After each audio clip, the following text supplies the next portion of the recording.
Good evening, everyone.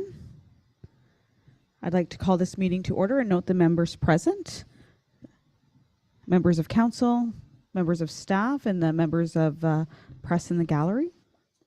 I'd like to start this evening's meeting with land acknowledgement.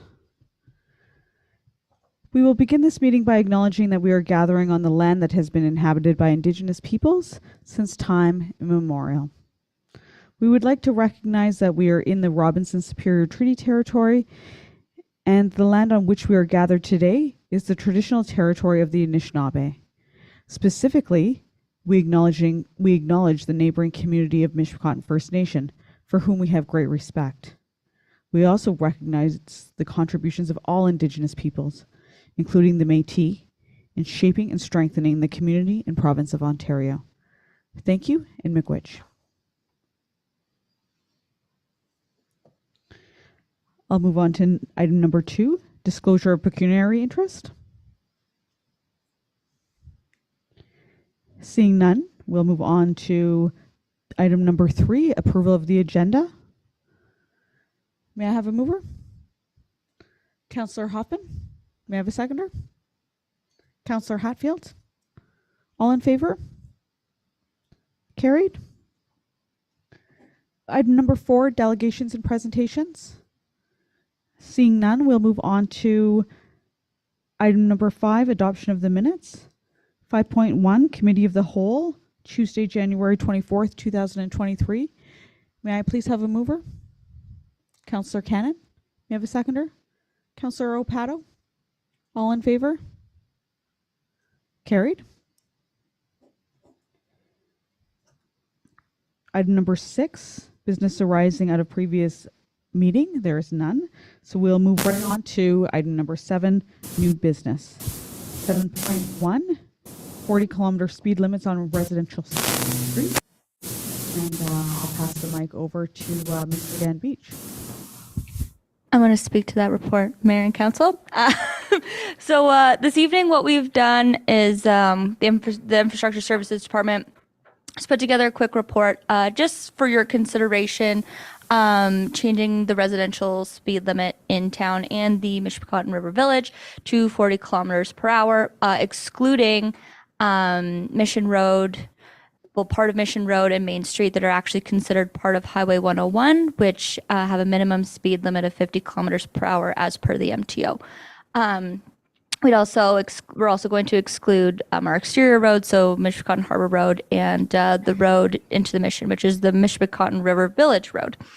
So we have received complaints from residents regarding the speed of, more specifically, heavy equipment on the residential roads of the Wawa town site itself. Through that, in the past, the municipality has purchased a speed spy for the Ontario Provincial Police to use to capture speed data on various residential streets, and those reports from 2021 were attached to this one. Essentially, what those reports brought back was that there's actually minimal speeding on residential roads. However, there is a trend in small towns and cities going towards a 40-kilometer speed limit on residential streets, especially around schools and where there's heavy pedestrian traffic. And so we've also conducted a traffic count as part of this. We did that this winter. Our traffic count indicated that on streets, more specifically in and around the snow dump area, which is where we're getting the most complaints from, that there's anywhere between 5 to 10 times more personal vehicle traffic than there is heavy equipment traffic. And that's on all of those streets. And we've been trying very, very hard this winter to make sure that we use a variety of streets when we're trying to access the snow dump. So not just specifically certain streets such as Maple. That being said, we did drive-alongs with our drivers, and just due to the maneuverability of a large vehicle like that, the types of turns you have to take, understanding that there are other vehicles and sometimes pedestrians on the road, our vehicles really don't get anywhere more than 30 to 42 kilometers per hour. It's really just not easy to do in a large vehicle that they don't accelerate that quickly. So a stat that we were looking at what other recommendations to councils and things like that for a similar speed reduction, what that looked like. And one that was done for the city of Toronto was they did a complete street guideline. And what that indicated was by changing the speed limit to from 50 to 40, it increases the chances of survival for vulnerable road users from 15 to 70%. So that alone is, worth looking at in terms of increasing residential street safety by just dropping our speed limit in town to 40 kilometers per hour. So what we would like to do is recommend that we change the residential streets from 50 to 40, excluding the roads that I'd mentioned earlier, and that we would reduce the speed limit also in the Mishpicon River Village, knowing that there are, residential users of roads, children there as well. So something to think about for council anyway. And just to include in this report, we did work with the finance department in working on our operating budget. So we have expanded our road signage budget just in anticipation that this may go through and that we could go ahead and start ordering signage if that's something that mayor and council believes that would be important to the community. So next steps, if you decide that this is an agreeable option, we'll host public consultation opportunities through various methods. We'll amend our traffic bylaws and perhaps look at developing new municipal policies. Of course, order the signage, provide public education opportunities, and then implement the signage. So one big thing is that winter last year, we looked at trying to reduce the speed limit of just municipal trucks through the bylaw, and you can't do that according to the Highway Traffic Act. So what came back was maybe a recommendation to go 40 throughout instead of just limiting large, heavy municipal equipment, because that's what was passed by council last year. So once that's done and that bylaw is complete, then we can erect signage and that will become enforceable by the OPP. So if you have any questions, please let me know. I think that covers it off. Councillor Hatfield? Becca, isn't school zones 40? Yes, the school zones are 40. Yes, that's correct. That's law, right? Yes, it is. Yep. Any other questions? Councillor Hoffman? Okay, road is 40 already too. It is already 40. Yep, that's correct. In the report, it says that we don't really have that much of a problem. Councillor Hoffman, do you have your microphone on? Okay, according to the report, speeding isn't that much of a problem on our streets. That is correct. So the Speed Spy reports do indicate that speeding is really not an issue on the roads that were surveyed as part of that project. However, there is perceived speeding, I think, just due to the size and volume of some certain types of vehicles. And so that's where we're moving towards this 40 kilometer per hour to sort of help address that issue. But again, we'd also like to, I guess, iterate both to mayor and council and the public that if there is a perceived speeding issue, you are to please phone the police because they are the ones who enforce that. So. And they're going to be looking at Government Road since there be more speeding on that street? Perceived to be, we can absolutely request. No, I think in the report that Yeah, they're okay. going to do that. Yeah, we can. We can have the Speed Spy put out there and start to look at that as well. It is important to know, though, that the Speed Spy doesn't necessarily record like vehicle information like license plates. It really just only collects the time of day and the speed of the vehicle. Councillor Cannon?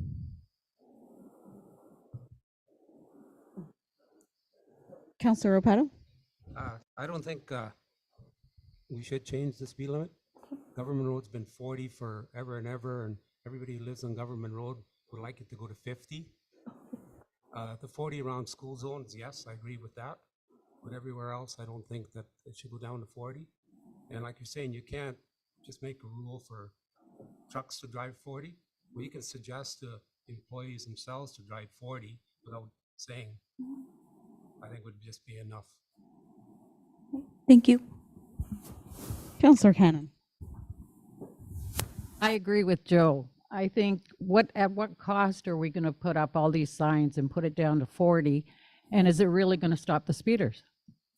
speeders are going to speed. So we're spending that money for what?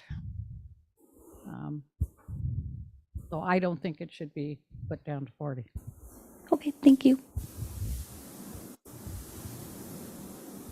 Is there any other questions? So I really appreciated the report, and I do recognize that this was primarily brought up from a very, very concerned citizen group that was extremely vocal about perceived speeding in their neighborhood. I was able to do a little bit of research on this, and I'm really thankful for the data, but I do recognize that even perceived speeding, perception really is reality for these people living in this neighborhood. So I think it is a serious problem that I think it's incumbent on mayor and council to provide some kind of solution for these residents. That said, I'm not sure that reduction for the whole entire community is the answer. There are technologies out there that I'm aware of that maybe we could look at reducing speeding, where I think the Speed Spy will issue tickets in coordination with the OPP just to kind of reduce that. And I think that's maybe a technology that we can look at. It will also kind of act as a revenue generation for the municipality. But I think if possible, whatever outcome comes out, I think we should certainly make sure that we communicate that message with the concerned citizens group and go from there. Perfect. Anything else?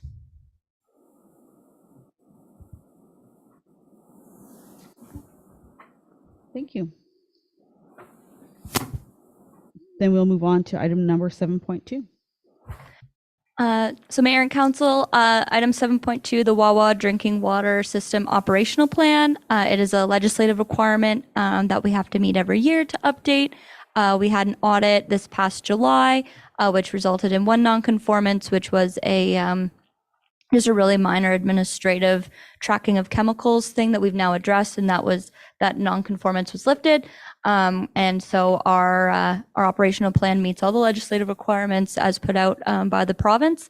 And so we're hoping that you are going to adopt that and that we can continue with operating this year in 2023 with that plan.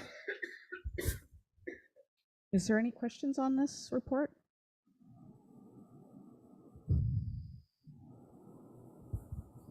Thank you very much, Rebecca. Item 7.3 is an update on my trip to Roma, which is the Rural Ontario Municipal Association. There's two documents that are attached to the agenda that council and the public can review, but I will provide a brief update. Myself and the CAO, Clerk Maury O'Neill, we traveled to Toronto a few weeks ago to attend Roma.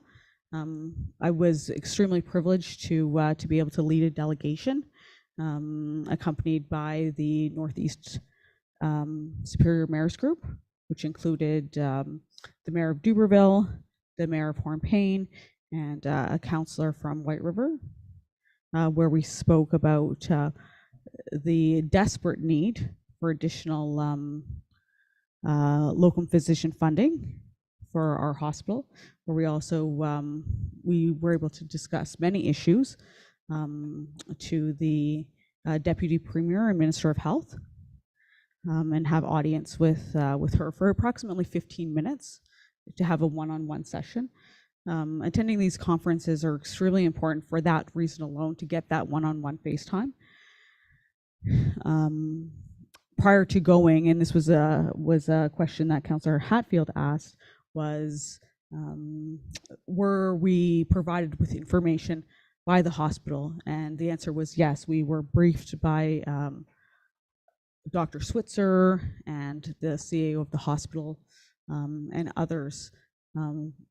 We were sent with a message, and we certainly brought that message and took our delegation very seriously. While we were there, we were also able to meet with the Associate Minister of Housing, and we spoke to the critical need for housing in our community as well. So attending these conferences certainly are a lot of work, and there's a lot of preparation that goes behind it. But certainly to have the opportunity to meet with the ministers on a personal level, face to face, to have that face time is extremely important. Those were two meetings that we had that were scheduled and formal, but when you're in these conferences, you have the opportunity to meet many ministers and many other mayors of other communities while you're in the lobby, while you're at dinner, while you're in learning sessions. And so that networking opportunity is invaluable because you find yourself sitting beside all kinds of different people. So it really is an excellent, excellent opportunity to have the needs of Wawa known and to get out there and get our message across. So, does anybody have any questions? I have a question. You have on your report that with the mines and everything, that 6,000 people our small hospital has to take care of? Yes. So our hospital serves all of the major industry in the Northeast Superior region. So that includes both mines from Duberville, the mine from White River, and all of those workers or transient workers that are technically living in other places. But when they're at work, and if God forbid something happens, then they utilize the Lady Dunn Hospital. They might be traveling on our highways, and if something happens, then the municipality, the Wawa Fire Department will service them. So they're certainly adding that extra burden to our healthcare system and our municipal services. However, the provincial funding formula does not account for those users. So that message, that problem is not unique to Wawa.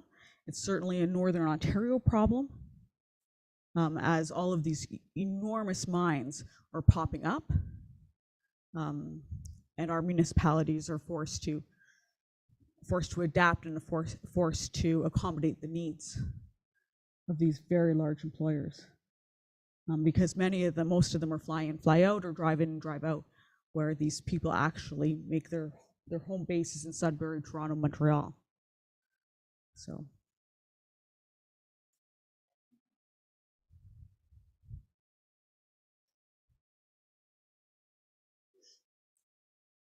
And if there's no other questions on that, we'll move on to item number 7.4, the Mishpecotton Golf Club loan write-down.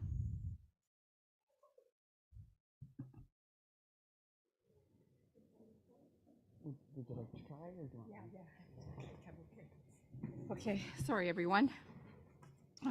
Just a little bit of background. The previous administration in 2016 entered into an agreement with the Mishpecotton Golf Club to help them purchase some equipment. And over the last several years, they've been writing down this loan through the purchase of more capital equipment that's used at the golf course. So this agreement was entered into by bylaw in 2016. And this year they're asking for a repayment of $22,528.45. My recommendation was to allow $12,297.74, which is the remaining balance of that original loan. So this will satisfy the obligation that we have through the agreement with the bylaw that was entered into previously, and no further amounts will be necessary going forward unless this council decides to do something different. Is there any questions on this? Can you clarify, do we own the golf club? Do we own that equipment? Like, I'm really confused. Yes, the municipality purchased the golf course several years ago, and we do own the land.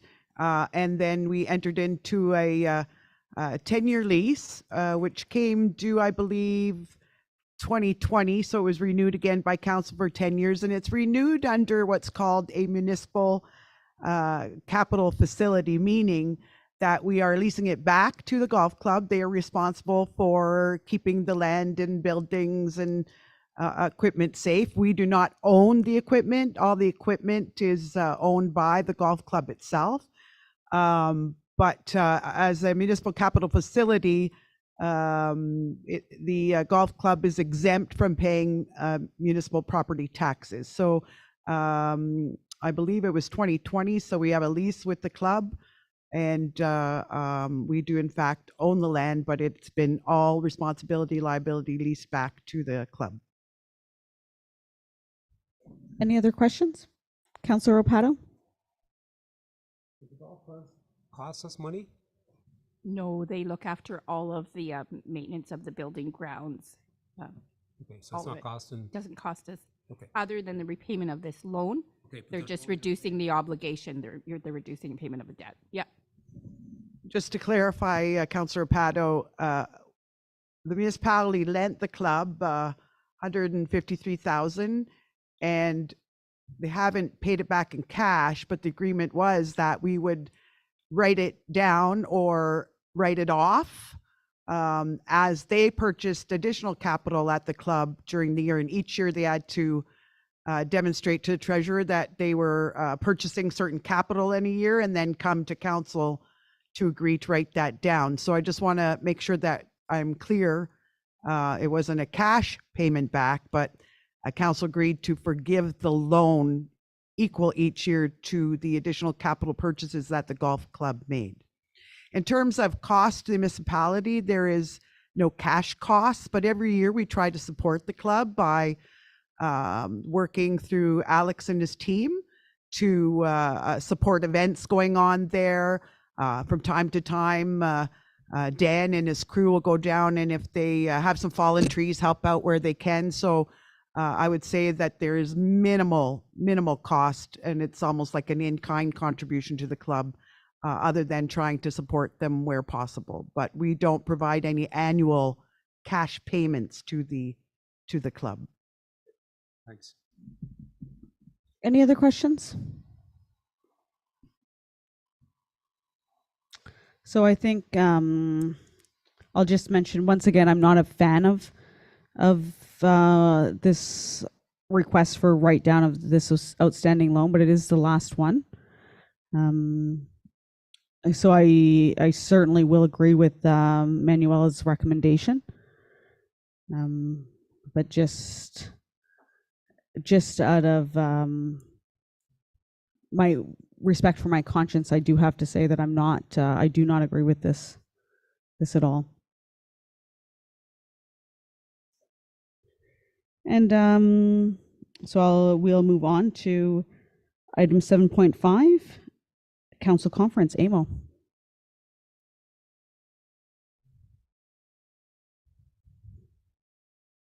Thank you, Mayor and Council. Tonight, there is a motion on the regular meeting to approve council's travel to Phenom. I believe that includes Councillor Pato, Councillor Hatfield, Councillor Hoffman, and Mayor Peel. I had made an error, included Councillor Cannon, but I've corrected that error and included Councillor Hatfield, and that will be on tonight's regular meeting for council's consideration. At the same time, normally at the beginning of the year, we make conference opportunities available to council for consideration. So the next one coming up would be AMO. That's the Association of Municipalities of Ontario.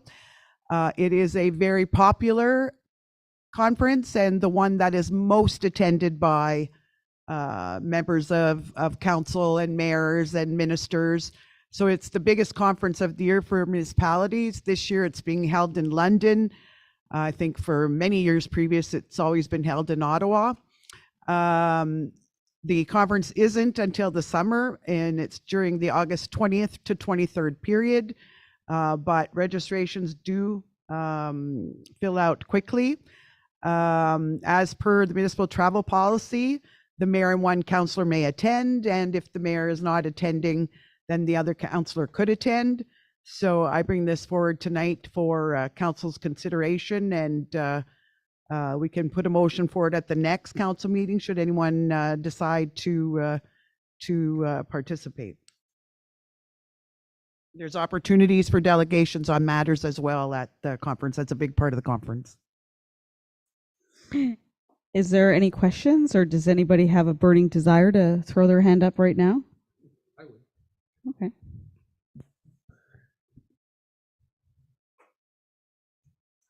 Thank you very much, Councillor Opato. It looks like we have a trip to London planned.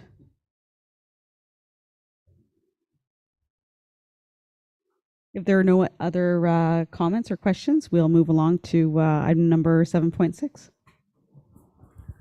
Hello, Mayor and Council. I drafted a policy for feeding of wildlife in the community. It's been brought to my attention by a number of citizens that people are feeding coyotes, bears, crows, and foxes. And I'm worried for the citizens of the community because these are wild animals and you can't tame them. And if you don't feed them constantly, then they're going to take their own predator control instinct and look for something else. So the consideration is that you review the policy and we can discuss it between now and next general or next regular council meeting. If you have any questions, get a hold of me and hopefully I can answer them for you. Is there any questions or comments? Kevin, I did have a few questions on this. I did have a concern about our ability to police this, or just to police it and to make sure that and to respond to any kind of calls adequately. Yeah, so in the policy, I put the enforcement can be the Ontario Provincial Police, the M&R Conservation Officers, and myself. And if you pass the bylaw to enforce this policy, then I'll be forwarding some short wording to the provincial government so we can issue tickets. Okay. And my second question on this was, is there going to be a period for public comment? If you would like a period for public comment, then we'll put it out for that. Okay. I would like to see that, to see what people are thinking in the community, to see if this is should be a priority for mayor and council. No problem. We'll get it out for consultation. Thank you. Is there anything else? Thank you very much, Kevin. Item 7.7, Wawa Ice Fishing Derby, request for additional waiver of fees. So a little bit of background. Council passed a new waiver of fee policy in June of 2022. That waiver of fee policy was a little bit more updated than the last one we had, which was passed in the early 2000s. It had some more conditions, but it specifically intended staff to be able to deal with these issues.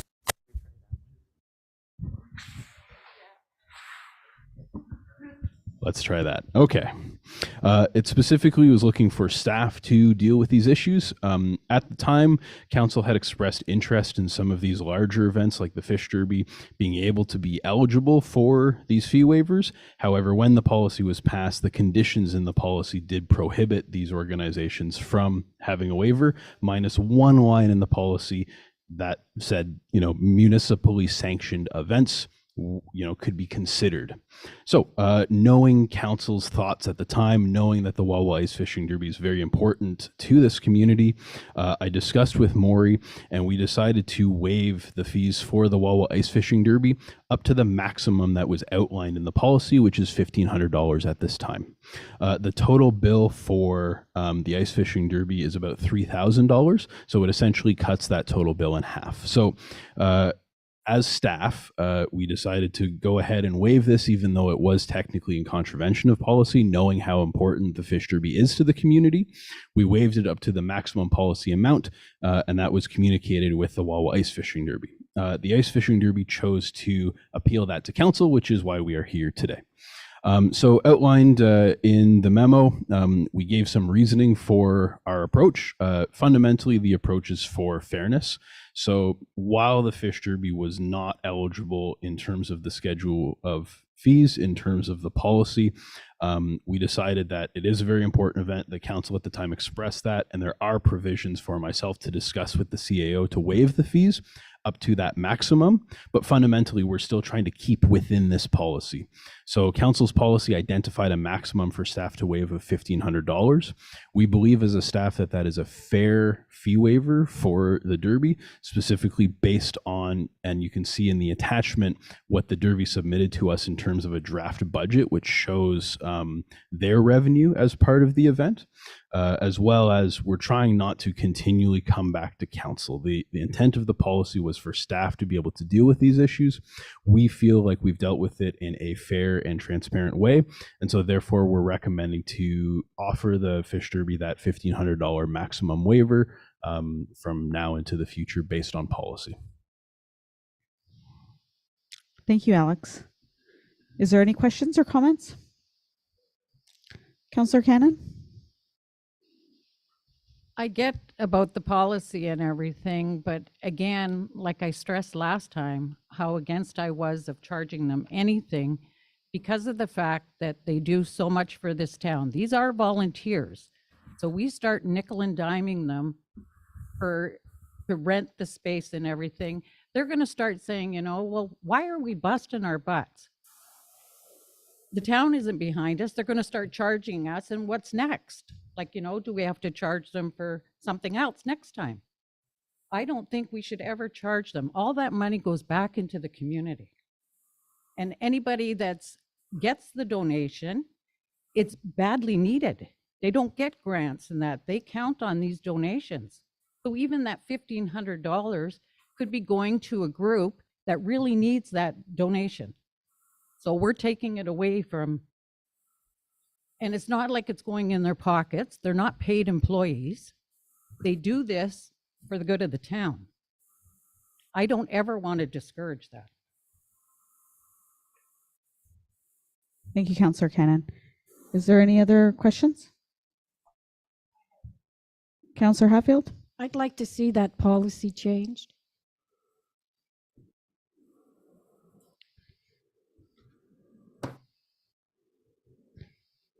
Alex, I'd like to thank you for your report. I agree. We just wrote that policy and we just approved it. So I agree that with the sentiments that were shared with by Councillor Cannon, the Wawa Ice Fishing Derby is an excellent organization. I think in no part do we want to discourage them, but at the same time, I think we need to find a balance where as the municipality's costs are rising, that we do need to, make sure that at least a portion of our costs are being covered. So with a profitable organization such as the Wawa Ice Fishing Derby, and I think that's when we revised the waiver policy, I think that's what we were trying to do, is find a balance. So I applaud your approach to cost share with them and to give them the maximum fee. So I do support your approach, and I reviewed their financials, and with showing a net profit of $18,700, I do feel like we will not be putting the Ice Fishing Derby in jeopardy, and that we can still show that we are supporting the Derby while still trying to be fiscally responsible and make an effort to cover our.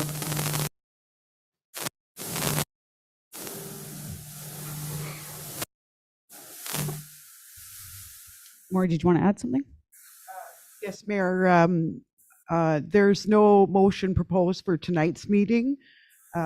Based on what I'm hearing, Mayor, I'll put a motion resolution forward on the next council meeting. A resolution that will state that council wishes to approve the appeal and support the full write-off, and then council can vote accordingly. And I believe I'm just looking for clarification, a second separate bylaw that would direct staff to revise the existing waiver fee policy, and I'm going to assume have a clause added that the fish derby is permitted annually to have full waiver of fees. I'm just looking for more clarity from you and council on what motions you'd like put forward. I believe that's what we are hearing. If we can do that, just an amendment to the bylaw as stated. Is there any opposition to that amendment for those who have not spoken yet?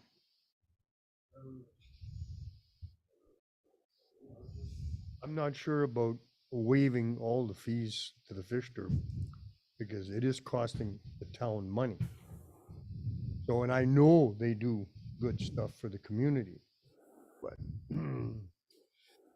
what we're hearing all the time is we don't have that much money, so, you know, I don't know. So Councillor Hoffman, if I can just summarize, are you in favor of cost sharing, like the proposal what Alex is? Yeah. So you don't have to make up your mind now, but No, what Maury's like think on it, Maury will bring back something for us to vote on. But what she's really looking for direction for is to bring back a revised policy statement as requested by Councillor Hatfield, to include that. That they never pay. No, to include that they're allowed to be the fees be waived up to a maximum. Because right now, the way that the policy reads is that any events that serve alcohol are exempt from the policy. So that's why it needed to come to council. Because they serve alcohol, they're not eligible for waiver fees, and that's why it needed to come to us. Just a second, I just want to get Jim's feedback on that. So we want more to take a look at the policy. Yeah, I think that the fish derby can pay something, that it shouldn't, because if we do it with the fish derby, every group's gonna come here and want to waive the fees. Yeah. Okay, so I think that's the direction that we're going in. Maury's gonna revise the policy, and we're going to bring it back for a vote. I'm just gonna ask Kathy, because Kathy would, or Councillor Cannon, sorry. Remember, we don't make the money from the bar. Okay, the ice fishing derby doesn't. The town does, am I correct? And you're also going to get the money from the canteen that's going to be open. So if we lose the ice fishing derby because we're thinking about the $1,500 or the $3,000 that you want to charge them, whoever is going to pick that up and do that? The town can't. We don't have enough, you don't have enough resources to do that. So if we keep nickeling, and I'm not saying every group is going to come to there, like a wedding's going to come. It doesn't bring in the same amount of money to this town as that derby does. I mean, between the hotels, the fuel, the food that they spend on their weekend here. And then they donate back to this community. And they're all volunteers. It's not like they're doing this in their spare time. So I'm very opposed. Thank you, Councillor Cannon. I have to think of how we help the golf course out. It would take a very long time to have that paid back. I just think it's fair to waiver the fees. Thank you, Councillor Hatfield. If there's nothing more, we'll move on. Oh, Councillor Hoffman. Listening to these two, yes, I think quibbling over $1,500 and we're given to the golf course. Yeah, I think I would agree with my two councillors. Well, we'll bring it back for a vote next week, and Maury will bring the revised policy, and we can leave it there.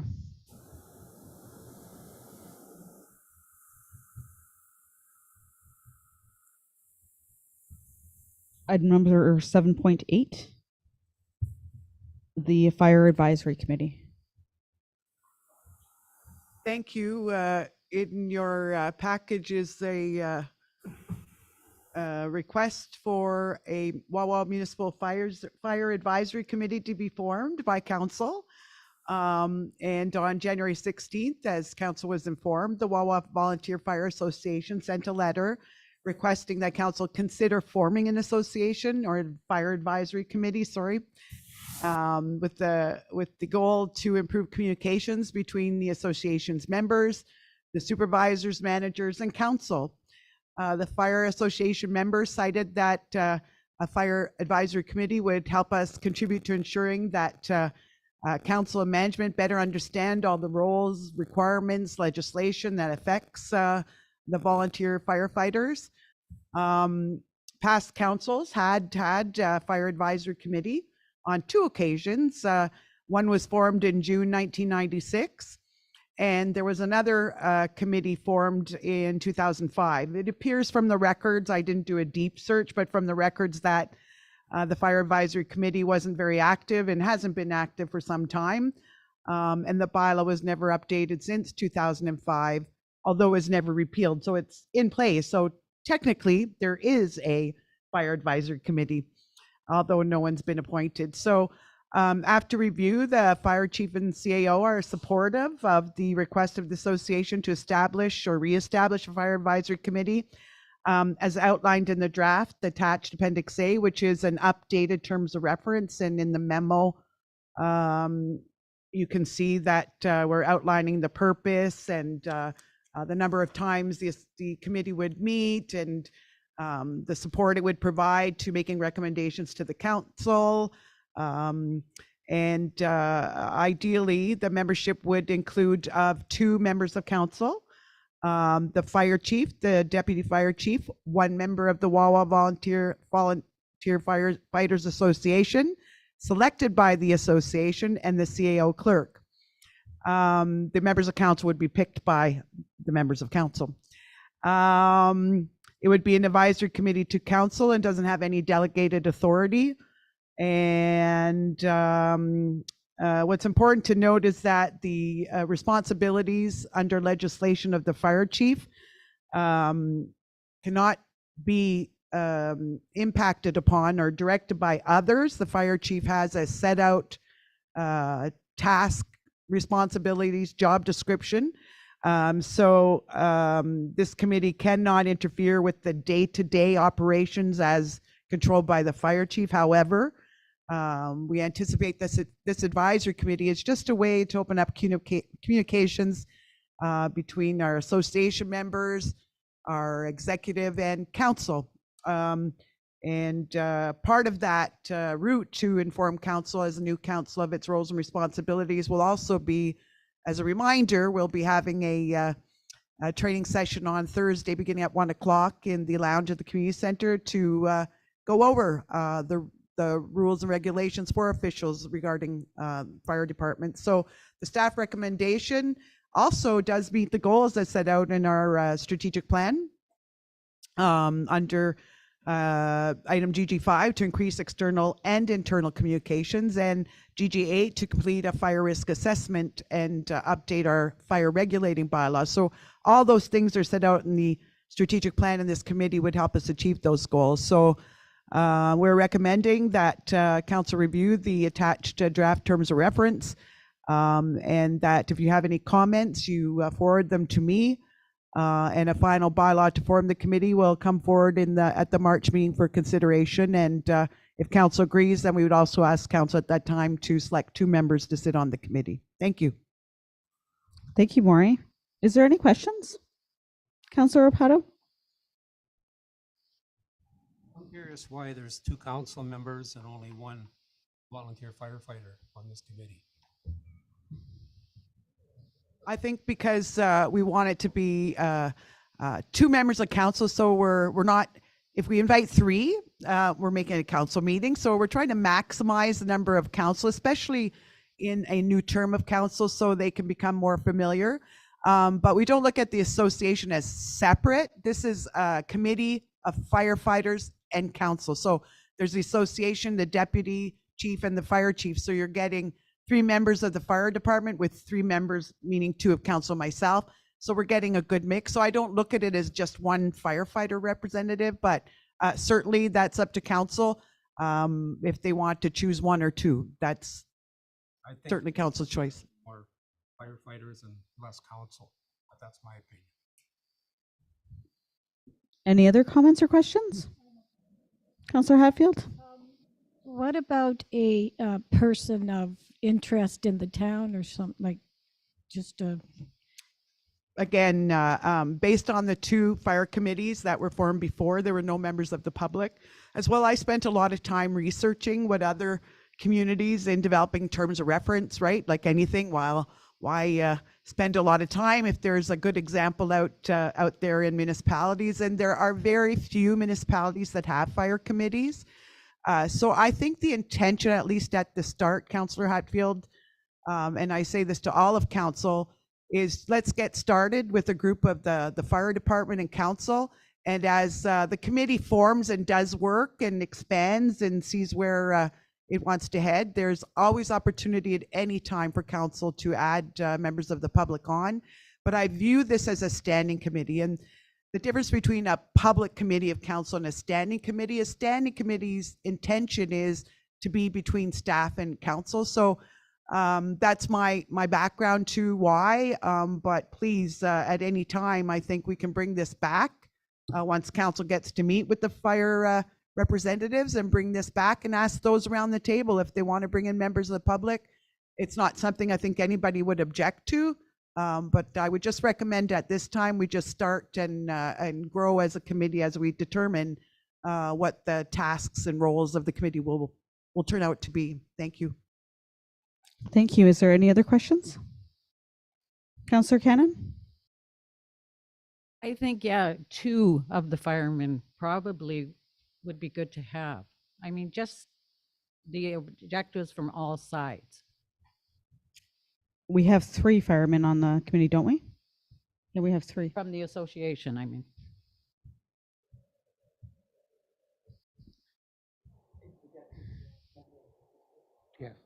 Yeah, so we, Members of the association on the recommended terms of reference, one being the deputy fire chief, who's a member of the association, and 1 other member of the association selected by the association. So there are 2 members plus our fire chief. Yeah, I'm good with that. Thank you. is there any other questions? Hearing none, I think we don't have any other questions.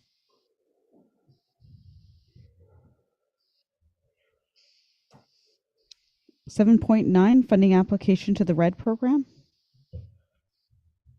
Thank you. This is regarding a proposed application by staff to the Rural Economic Development Program. It's called the RED program, to update the Wawa Downtown Community Improvement Plan. And the municipality has a community improvement plan that was passed in 2008. I believe it was uploaded to the multiple documents uploaded to the council orientation folder, but the plan covers the area specifically on Broadway Avenue, what we refer to as downtown Wawa, between the hospital and the corner of Main Street, Broadway, Mission Road. And it also includes the side streets, 1 block on every side of Broadway, because when this plan and our zoning bylaw and planning documents were developed, that's where there was the majority of commercial use. So we had side streets being used for commercial purposes. The community improvement plan is a document that under legislation of the Ontario government, specifically the Ontario Planning Act, this tool is permitted by councils to put in place, where in a defined community improvement plan area, council may make grants and loans and offer financial incentives to business owners and property owners in the defined area to make improvements to their property. So the term bonusing or giving financial and bonuses to businesses is illegal. Council cannot do that according to the Municipal Act. But through this tool, this is just one way that the province has said municipalities can provide financial incentives, with basically the goal being you're providing incentives to an area in your community that you want to see improved. So normally it's an area where you're having older buildings or you need infrastructure improvement. So it's a community improvement area is usually an area of council saying we want to give special attention to make a place better. So even though the plan is 15 years old, it is a very good plan, and there's some great aspects to the plan. But the part that is really outdated, and I'd like to include in our funding application, is the section of the plan that deals with the financial incentives. So back 15 years ago, the financial incentives recommended in the plan were very narrow in focus. But today, with new changes in legislation, council can update those financial incentives and include things like adding a set of financial tools that could be made available to any property owner in the Broadway area to add residential units. So with council's goal of increasing the housing supply and doing what it can with its powers, this is one way that we can set up some funds in the future to offer to any business on Broadway to increase housing supply. So the funding application is due by February 27th. And we've attached in our report for council, we're looking to submit a 2-year application for the grant of $75,000 per year for a total project of $150,000.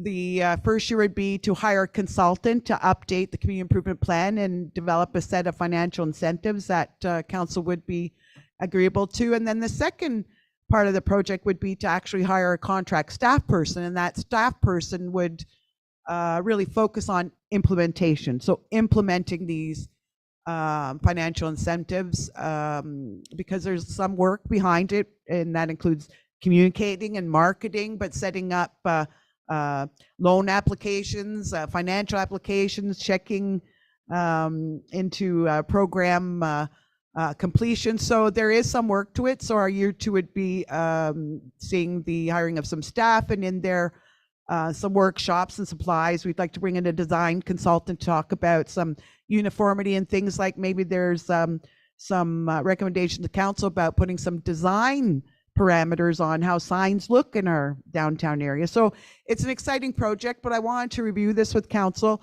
Of course, by sharing this tonight, giving council the opportunity to share any thoughts or ideas on this with us, but also to get council's nod of approval, if I may, on at least supporting that an application go into the program. Resolution, I don't believe, is required at this time. If there is, I'd bring it forward at the next council meeting. And of course, council can support that we put a funding application in, but doesn't have to agree if we get the funding. You have an opportunity to vote to accept an agreement at that time. So I wanted to share our ideas so council can provide any input over the next couple of weeks. Thank you. Thoughts, questions? Councillor Hatfield?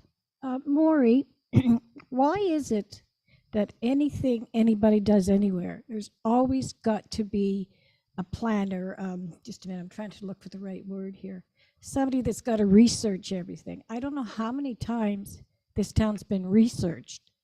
Like, we always have to do that? Is it necessary for us to do it? Like, I'm thinking another $150,000 for another It just drives me crazy. Hatfield, and sometimes we do and sometimes we don't is the answer. Of the 150,000, though, half of it would be to hire a staff person. So I'm estimating, but I'm waiting for confirmation from some consultants that I estimate about 50,000 would have to be spent to update the plan. Plans have to be updated sometime because of legislative requirements. So when it comes to land use planning documents, and council has its official plan, has its zoning bylaw, has a community improvement plan, those things do have to be updated. For example, the official plan has to be reviewed every 5 years. So that's just an example to say sometimes these plans do have to be updated. But to your point, I agree wholeheartedly, and that's why I am not proposing that we start from scratch and redo the whole community improvement plan, because the plan is good. The part that's outdated, though, I think for this community is just what was envisioned 15 years ago as the set of incentives. And council can't offer these financial incentives because of the issues around legality in the Municipal Act. So it has to be very specific in this plan what financial incentives it's going to give. Because if you don't outline it in the plan, then you cannot provide it. So again, I love the example of 15 years ago. Council wasn't permitted to offer financial incentives to go towards the building of residential units. But since then, with the More Homes and whatever that act is called, but the More Homes Act of the Ford government, the door has been open now that in legislation, councils are now allowed to offer financial incentives in this plan. So my answers, I hope, is satisfying you, because if we talk about other plans, sometimes they have to be updated, sometimes they don't. It depends if there's a legislative requirement. Thank you. Then, Maury, are we going to have trouble trying to get somebody to fill that position? Because there's so many people in town that still don't have employees. Like, is that a tough position to fill for us? Well, I'm always going to stay positive, Councillor Hatfield, and believe that there is someone out there that would just love to come to Wawa, if there isn't somebody already living here, to take the opportunity to take a position like this. So my answer is going to be no, it's not going to be hard, but of course, reality is that it may be, and we'll just have to do the best we can to making sure, hopefully we find somebody locally, somebody recently graduated in an economics business planning background that would help us out. But I believe that we'll find someone, and with the mentorship of myself, Jesse, Alex, there's Manuela, there's a lot of people here that would support. If we're at the end of the day don't get an expert, I think we can find somebody that will be able to train and mentor in the position. So I'm going to stay positive. Thank you. Is there any other questions? Councillor Rapato? Lending money? Is that what it is, or? No, you'd be lending money. So if I could speak to the financial incentives that are in the existing plan, they vary, but it's usually split 50 grant, 50 loan, meaning if someone came in and they wanted a grant from council, council could have put funds aside and said, you can have a grant up to $5,000. We'll give you half of it as grant and half of it as loan. Now, those things have to be revised. That's what I'm specifically talking about in hiring someone to look at that. And then the big question, I think you're asking me, and the most important question is, where will that money come from? So that will have to come likely from council. We have as yet found any government grant that would provide council a pot of money. So what I envision is coming back to council for the 2024 budget, probably asking something for, just as an example, a $20,000 fund that we could use to work grants and loans from. By giving out loans, we charge interest. So some of these funds are self-funding because you get the interest back in. In my experience on looking at other communities like Sault Ste. Marie that has this program, there's many municipalities have this type of program. If the uptake is good, you could run out of money pretty quick, and you either, as a council, will determine at that time to wait until the next year's budget, or you might say, hey, we want to put some more money in the pot. So with our treasurer's financial skills, I'm very confident that we will be able to find some money for council to put in a possible fund in the future. The only thing I'm worried about, we're gonna put some money out. We have to find somebody interested that wants to borrow money. I think that's gonna be the problem. We're gonna put an outlay of money, and there's not gonna be anybody interested in getting a loan. Well, I think right now we are just going to put the application in, and I'm just bringing out questions that way. yeah, we'll. But I know from my experience in economic development, Councillor Opato, sorry, getting my names mixed up. There's a variety of different ways that you can carve out these programs, and many municipalities have them, and it really makes your community more competitive when you're looking at attracting new businesses to your community. Off the top of my head, because Sault Ste. Marie is not really a comparative community, but Smooth Rock Falls, you may remember they had they got international coverage, and they were able to sell all of their vacant properties and recruit and attract people from all over the world to come and live in their community. I agree with the idea. I'm just thinking outside the box that you need someone that wants to do this. Yeah, so I really look forward to what a program like this can potentially bring to the benefits that this kind of program will bring to us. I would like to see it kind of in a phased approach, because this does only encompass the downtown Wawa area, so around Broadway, and I would really like to see it expanded to encompass Mission Road and Pinewood Drive. All of us were at the BIA Candidates Night, and you'll recall that many people talked about Pinewood Drive being kind of Wawa's doorstep, and how we do need to work on beautification of Pinewood Drive, because it's the first thing that hundreds of thousands of people see. And at present time, the state of Pinewood Drive is undesirable at best. So, while I do see the merits, and I applaud Maury for bringing this presentation forward, Pinewood Drive definitely, we have a lot. This is a baby step. We have more to work on. So. Every year we have volunteers clean Pinewood Drive, so thank you very much. I think you have our support to submit the application. Item 7.10, waiver of transit fees. I don't know why they put on my reports at the end, but thank you again for calling on me. And I have a short memo requesting council to consider waiving the Wawa transit fees during March break, and that would be between Monday and Friday.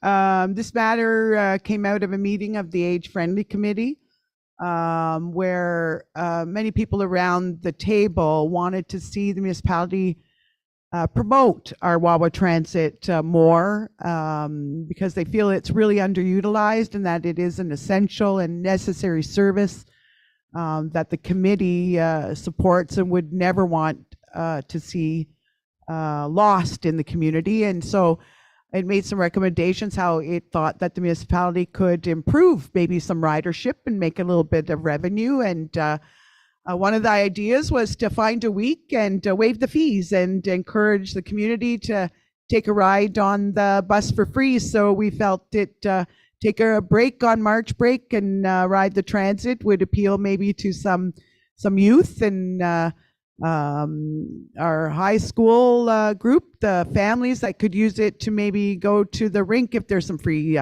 ice skating or there's some activities going during March break. So we're asking council to waive the fees for everyone during the March break, and we'll do some marketing materials and campaigns and radio ads, and we'll also make sure we advertise any local events happening during that week that might include the Legion or the community center. So we don't estimate a huge loss of revenue or cost for this initiative to do. Basically, it shouldn't cost more than $500, and that would include doing radio advertising and other advertising. So should council agree, a resolution to waive the transit fees during March break would be forwarded to the February 21st council meeting. And I just would note, after I wrote this, I had a conversation with Marianne Pearson, chair of the Wawa Age Friendly Committee, and she would like another date maybe selected that there's actual seniors events on. So I'm going to work with the Age Friendly, and maybe during the there's an annual Spring Seniors Fair, and maybe we'll come to council and ask council for a waiver that day. But for now, if council would consider this request, I think it would help us promote our bus service. Thank you. Any comments or questions? Just ask what the times are that our bus runs. I don't know. Yes, currently our bus is operating from 8:45 a.m. or 8:45 in the morning till 2:45 or 2:45. I know that there are many 2:45, 2:45 p.m. We have been asked informally, and I'm sure at some point it may be a formal request of council, but there are many not satisfied with those hours. So as a staff, we're trying to see what we can do about those hours. Particularly the seniors are requesting that we look at extending those hours a little longer, even if it was just another 30 minutes. Because a lot of the activities that seniors participate in end at 3 o'clock. The issue right now is you have to have and I don't know, but a class, can someone help me, class E or F, you have to have a certain special license to drive a bus. In the community, as we are aware, we contract the service out to a local private bus operator, and they are not able to find anyone willing to drive the transit bus that doesn't have the proper license. So right now we're restricted to the drivers that are driving the school buses. They drive the school bus, then they come and they work on the transit, and then they have to go back to the schools at 2:45 to drive the school buses. So that's our restriction right now, but we are looking at some ways which include, and I hope at a future meeting at council, we can bring to the table some things that we might be able to do, including buying a downsized handicap accessible van, ideally hybrid or electric. And then the license requirements are less strict, and so maybe we can find drivers, but that's for another day. Sorry, Councillor Hatfield, but that's the hours, and we're restricted to those hours at the time being, is what I wanted to share because of our lack of drivers. Thank you. Is there any other questions? So I think you certainly have our unanimous support to waive the transit fees for that date. And I'll just add on a personal note, I am a big supporter of the transit bus. I used it many, many times to go back and forth from the mission. So I certainly see the need in the community. Item number 8, in camera session, we have none. Business arising from closed session, we have none. Next meeting date, Tuesday, February 21st, 2023. Item number 11, adjournment. Close of meeting at 7:38 p.m. May I have somebody make a motion to close? Councillor Opato?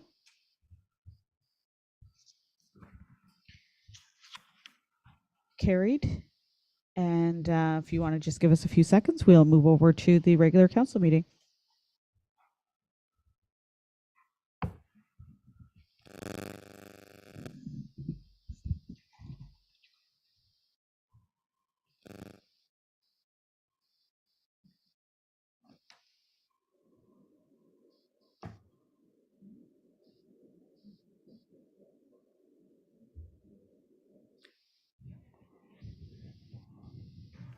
Okay. We will call this meeting to order and note the members present at 7:39 p.m. Item number 2, Disclosure of pecuniary interest. Seeing none, I'll move on to item number 3, approval of the agenda. Moved by Councillor Hatfield, seconded by Councillor Pato. Resolved that the agenda for the regular meeting of council scheduled for Tuesday, February 7th, 2023 be approved as presented. All in favor? Carried. Item number 4, delegations and presentations. There are none. So we'll move on to announcements and giving of notice. Does any councillor want to make an announcement? There are many different announcements for your information noted on the agenda. Item number 6, adoption of minutes. Moved by Councillor Hatfield, seconded by Councillor Opato. Resolved that the following minutes of the meeting of council be adopted as presented. Minutes of a regular meeting of council held on Tuesday, January 24th, 2023, as contained on pages 1 to 4, inclusive of the minute book. All in favor? Carried. Item number 7, correspondence. There are 3 items of correspondence. Maury, is there any particular item that you would like us to take note of, or are we okay to move on to the consent agenda? I think I would just note that there is a letter sent to council from the Wawa Heritage Committee, and it's currently under review by staff, and we will be making a report to council.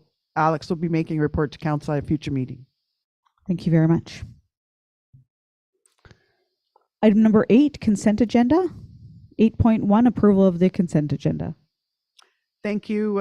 Moved by Councillor Pato, seconded by Councillor Hatfield. Resolved that the items listed under the consent agenda, items 8.2 to 8.5, be approved as recommended. All in favor? Carried. Item 8.2. Mayor, we don't read 8.2 to 8.5 because the resolution we just passed approves all those. Perfect. Thank you for the reminder. I'll pay better attention. Item number 9, staff reports. Moved by Councillor Hoffman, second by Councillor Cannon. Resolved that the Council of the Corporation of the Municipality of Wawa does hereby receive the following staff reports, a copy of which are attached here too. A, DB 2023-02, 40-kilometer speed limits on residential streets. B, KS 2023-01, draft policy prohibiting feeding of wildlife. C, CAO 2023-02, Fire Advisory Committee. D, CAO 2023-03, funding application to Rural Economic Development Program. All in favor? Carried. Item number 10, business arising at a previous meeting. Yes, moved by Councillor Cannon, second by Councillor Hoffman. Resolved that the Council of the Corporation of the Municipality of Wawa waive policy GG 009, council attendance at events, conferences, and does hereby authorize the travel of the following members of council to attend the Phenom Annual Conference on May 8th, 9th, and 10th, 2023 in Parry Sound, Ontario. Number 1, Mayor Melanie Pilon. Number 2, Councillor Mitch Hatfield. Number 3, Councillor Joseph Opato. And number 4, Councillor Jim Hoffman. All in favor? Carried.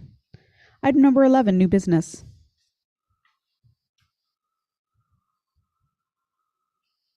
Moved by Councillor Cannon, second by Councillor Hoffman. Whereas the municipality of Wawa entered into a loan agreement with the Mitchpecotton Golf Club through the passage of bylaw number 2981-16 dated August 9, 2016, to purchase new capital equipment, and whereas the agreement set out that the loan was to be paid back over time without interest and no terms or conditions were developed requiring a minimal annual payment or term of the loan, and whereas at the end of December 31, 2021, the outstanding balance was $12,297.74, and whereas the Mitchpecotton Golf Club has requested Council of the Municipality of Wawa to approve a reduction based on the purchase of needed equipment to maintain the golf course facility in lieu of cash payments to the municipality of Wawa to the outstanding loan balance.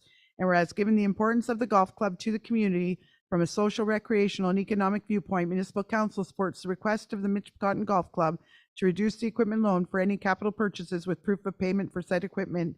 Now therefore be it resolved that the Council of the Corporation of the Municipality of Wawa does hereby authorize the repayment of the loan by the Mitchpecotton Golf Club to the Municipality of Wawa and approves the write down of $12,297.74 in 2022. May I have a recorded vote? I'm sorry. Can I have a recorded vote for that 11.1? Yes. Councillor, I will ask each councillor how they vote. Councillor Pato? Yay or nay, or yes to approve the resolution, or no, you don't want to approve the resolution? You're saying this is the last part of it, right? Yes. I approve it. Yes. Councillor Hatfield? Councillor Cannon? Councillor Hoffman? Yes. Mayor Pilon? No. And it is recorded on the resolution, but the resolution's approved. Thank you very much. I knew that it was going to be, but I didn't want my name on it.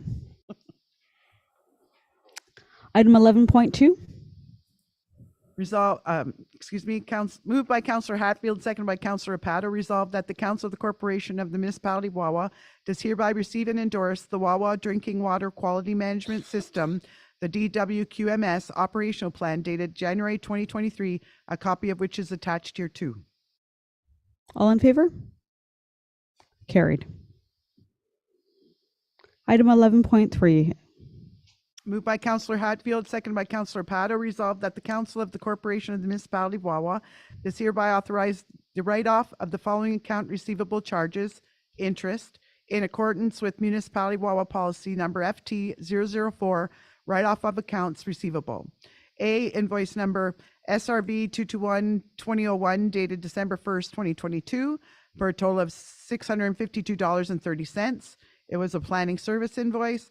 And B, invoice number SRV 2301004 dated January 4th, 2023 for $652.30. It was a planning service invoice. All in favor? Carried. Number 12, notice of motion. There is none. Item number 13, bylaws. Moved by Councillor Pato, second by Councillor Hatfield, that resolved that the following bylaws be introduced and read a first, second, and third time and finally passed, and that the mayor and clerk do sign and seal the same, any rule of this council to the contrary notwithstanding. Bylaw number 3571-23, to confirm the proceedings of council at its meeting held on the 24th day of January 2023. Bylaw number 3572-23, to adopt the schedule of fees for the Corporation of the Municipality of Wawa for the year 2023, and bylaw number 3573-23, to amend bylaw number 3568-23, age-friendly committee for the Municipality of Wawa. All in favor? Carried. Item number 14 and 50, there are no items. Item number 16, next meeting date, Tuesday, February 21st, 2023. Prior to adjournment, is there any comments? Hearing none, we will move to adjournment. 17.1, close of meeting at 7:48 p.m. Moved by Councillor Hoffman, seconded by Councillor Cannon. All in favor? Carried. Have a good night, folks. Thank you very much.